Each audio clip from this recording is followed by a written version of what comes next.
Zee 24 तास एक पाऊल पुढे। औंध, बाणेर, पाषाण, सूस, बालेवाडी आणि हिंजवडी भागातल्या रसिकांसाठी नवनाट्यगृह सुरू झालंय। औंधमध्ये उभारण्यात आलेल्या या कला मंदिराला भारतरत्न पंडित भीमसेन जोशींचं नाव देण्यात आलंय। पुणे शहरातलं महापालिकेचं हे 5वं नाट्यगृह आहे। मुख्यमंत्री पृथ्वीराज चव्हाण आणि उपमुख्यमंत्री अजित पवार यांच्या उपस्थितीत या कला मंदिराचं उद्घाटन झालं। यावेळी बोलताना अजित पवारांनी जोरदार टोलेबाजीही केली। त्यांना आपण सन्मानित करावं आणि त्या पुण्यनगरीमध्ये आणखीन एक वैभवामध्ये तुम्ही भर टाकलेली आहे। महानगरपालिकेनं आज औंध परिसरामध्ये एक कला मंदिर, नाट्यगृह आणि त्याचबरोबर एक व्यापारी संकुल सयाजीराव गायकवाड महाराजांच्या नावानं उद्योग भवन निर्माण केलेलं आहे। आमच्या इथं भीमसेन जोशी कला मंदिर आणि महाराजा सयाजीराव गायकवाड उद्योग भवन हे या ठिकाणी दिलेली आहे।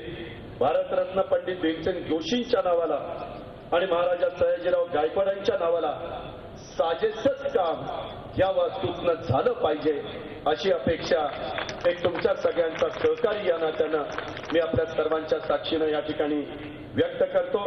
1,35,00,000 रुपये 1,35,00,000च दिले ना।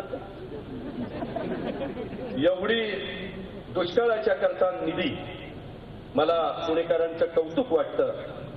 2 जून तारीख उजाडली आणि आपल्याला दुष्काळाच्या संदर्भातली जाणीव झाली आणि राज्याच्या मुख्यमंत्र्यांना तुम्ही 1,35,00,000चा चेक दिला। ते जर 1 मेला झाली असती तर आणखीन त्याचा उपयोग झाला असता, परंतु कदाचित 1 कोटी त्यावेळेस ठरलं होतं। मधल्या महिन्यात 35 लाख व्याज वाढलं म्हणून 1,35,00,000 दिले।